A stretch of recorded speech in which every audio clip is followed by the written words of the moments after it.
Hey everyone, my name is Robin Lewis, and in my last video where I installed a drainage system from the corner of my house down to the bottom to try and mitigate any future flood problems, there was a lot of good questions and comments, and I wanted to address some of those in this video. SCK Woodworking said, how about a soakaway like we use here in the UK? And then he's given a link. Does a great job in my backyard, and I've got a crazy high water table where I live. So the idea of putting in a soak pit was like a proper soak pit was something that I did think about. But the reason I didn't go for that was the soil in my yard is very sandy. So the water just runs through it. I know a lot of the time you would dig a hole, put in some fabric, some landscaping fabric, and that'll stop the fine dirt coming in. Then you fill it with gravel, and then that's a really good vessel to fill up with water, and then it can soak through the gravel and the fabric and out. As I say, in my backyard, I don't have the need for that because the sand just drains it so quickly. Now, of course, a gravel pit like that or a soak pit like that would work better. It would.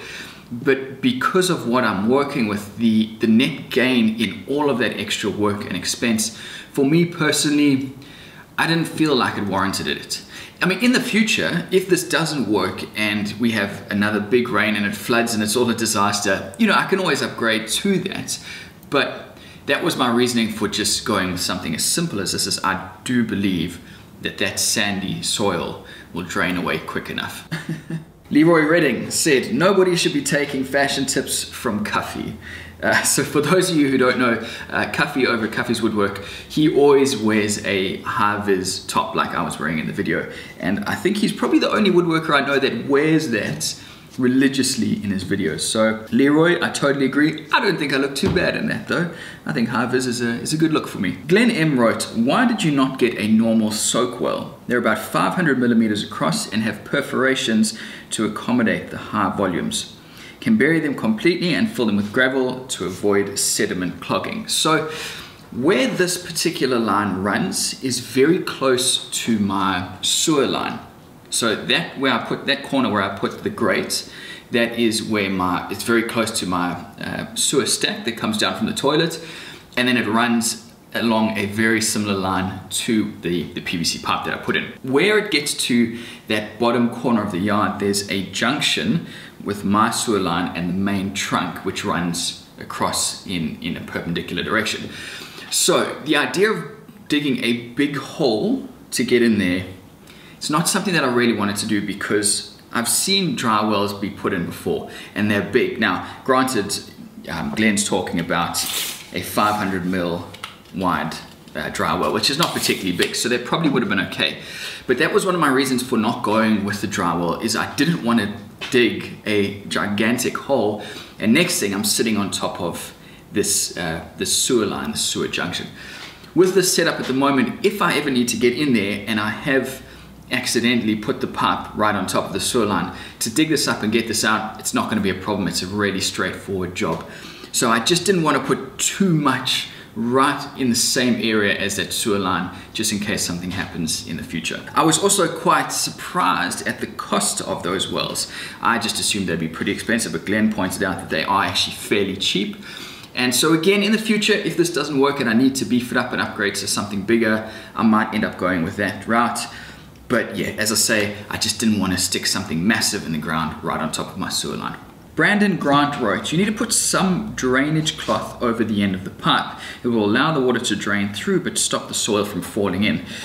I've used this method of putting PVC pipe vertically into the ground in a few other spots around the yard where I've planted trees. The idea being that you put the tree and you put a pipe straight down, and you can basically mainline any water straight into the root system because it doesn't have to seep through from the top of the soil and potentially evaporate. Having done that, I've never had a problem with the dirt falling in. What you do is you just make sure that the grass grows right up to the access point, the hole, and then you're not going to get the grass or the dirt falling in through that hole. One thing that is a potential concern is when that soak pit or that depression fills up, you might have the soil then running in, which is something that I have thought about.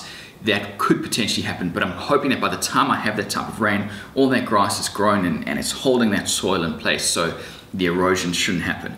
But at the end of the day, because I can get my hand down into that pipe and pull up any dirt or debris, it shouldn't be a problem.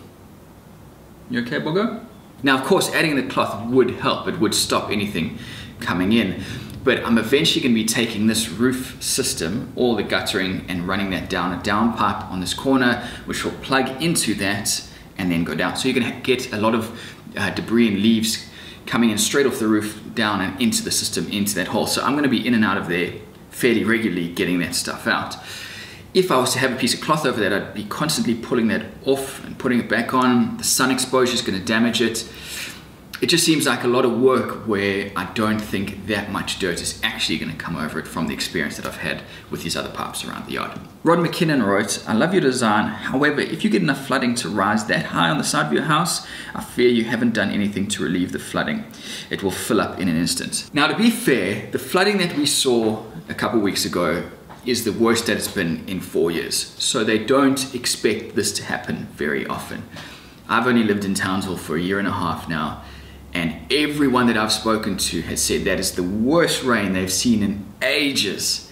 There has been worse, but they are sporadic events. So the idea of that sort of rain event happening every year, highly, highly unlikely. For the most time that I've been here, it's been a dust bowl. So if the system does fail, it's not going to be the end of the world because it shouldn't happen too often. I am expecting that there is a chance that it will, because obviously I'm not a professional builder. This is a very best guess scenario for me that this should be enough, but it might not. So if it fails, that's fine. I'll then deal with the problem. But I do think that what I've done is I've taken the failure point from this corner of the workshop and I've put it down that end. What I've done is I've made sure that if it fills up that much, it's going to exit my yard through my neighbors into the easement before it comes back up the pipe. Well, that's the theory anyway. It's hard to test this without actually having all of this water pumping in. So there's a chance that it may fail, and there's a chance that it may back up into this corner. But everything I've done has been to ensure that if it does rise past the point that this system is working, it should go over in that direction, away from the house, before it comes back towards the house. Mark92 noticed the string on the recycling bin to save you a trip down the stairs. That's an old Queenslander trick that I learned not too long ago. It basically, yeah, saves you going down the stairs. You can just, from up at your top deck, because a lot of the houses here are high-set Queenslanders, just pull open the bin, chuck it down, drop it. Saves a bit of walking up and down stairs. Although, having a Queenslander, fantastic for the old guys. Ben Peacock wrote, next time you need to check a level over a long distance, make a water level. All you need is a piece of clear hose that will fit inside a garden hose joiner and a garden hose. Put a clear section on either end of the garden hose, fill the hose with water, and you're done. Ben, I actually have one of those, and when I originally bought this house and started looking at the levels, I bought it for that particular reason. However, I just forgot to bring it out for this. I'm not quite sure why, because you're right, water levels are the best way to do it. I've got about a 10-meter long piece of, I think it's 8mm clear tubing, got it from Bunnings, the local hardware store, and it is the most accurate, perfect way to get a level. I've got it lying right here, I just didn't actually think to pull it out, but you're right, that is the best, most foolproof way to check a level, because there is no way to get an inaccuracy, because water will always level itself out. Alright, let's see what else we got. Benny Banger wrote, I too hope it works well. I used scoria in a pit 1 meter by half meter by 1 meter in an area that just collected water by the bucket load, a low point. After the pit was put in, never have I seen water in that area again. So to be fair, I just didn't even think about scoria. That would be a really good thing to fill the pits up with, and it wouldn't break down, so it would work just as well as gravel. One of the reasons why I didn't go that route, whether it be gravel or scoria, is I'm trying to not add too much to this yard.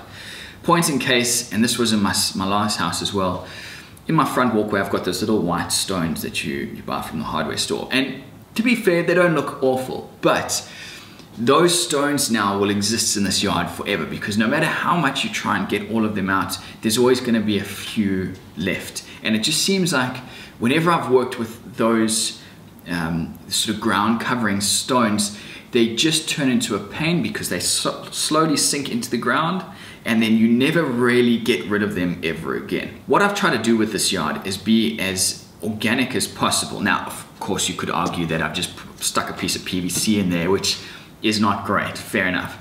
But in the future, if anything ever has to change with this yard in that area and they need to pull that up, that whole piece of PVC comes up in one go. And then, you know, there's nothing left. If you fill that pit with gravel, it's going to be really difficult to get all of that gravel out in the future. So that's my thinking with it. I'm not saying that gravel or scoria is a bad idea, but that's why I didn't go there out, because I really don't want to add stuff in. Now, obviously, if the system fails and I have to put the gravel or scoria in, I will, but ideally I'd like to try and get away with this without it. White Dog Garage wrote, Robin, I think you should do away with those rocks at the end and put a grill in like the top. So he's referring to the top of the pipe where I've got that drainage grate. Reason being cane toads. They are the most useless creature. They will worm their way past the rocks, fall in, and eventually die. Frogs will climb out, but toads can't climb up a straight wall like the pipe has. So for those of you who don't know, cane toads are an incredibly invasive creature here in the northeast corner of Australia. They were introduced a while ago for, I think it was, the reason was to combat something else. I think I could be wrong, but they've just taken over and they are just destroying the wildlife and the local fauna, I think it is. So up here in Townsville, once a year they have like a cane toad collection day where they incentivize you to go around and collect these cane toads in bags, and then the council disposes of them, basically kills them. They're dangerous to pets, and I think they are just running rampant because they don't have a natural predator here in Australia. They like excrete this poison out of the back of them.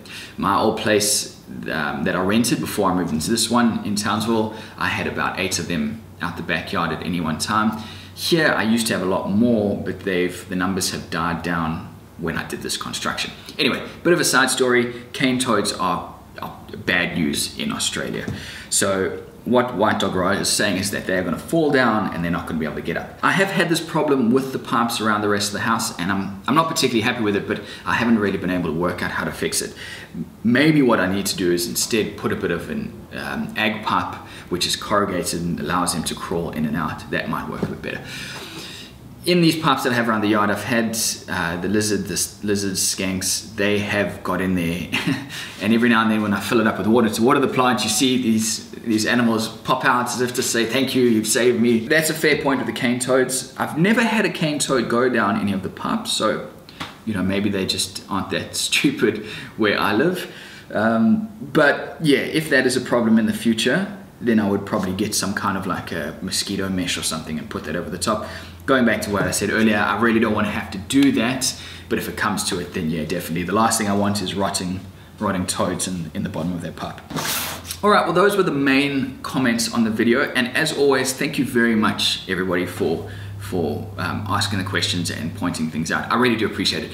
A lot of those things I just didn't think about, and so it's really interesting and educational to hear these different opinions and thoughts. So thank you very much. You know, never feel like you shouldn't be commenting on my videos. I always appreciate it. I'll link to the video in one of the corners. If you do have any more questions about what I've done, feel free to leave comments. I try and respond to as many as I can.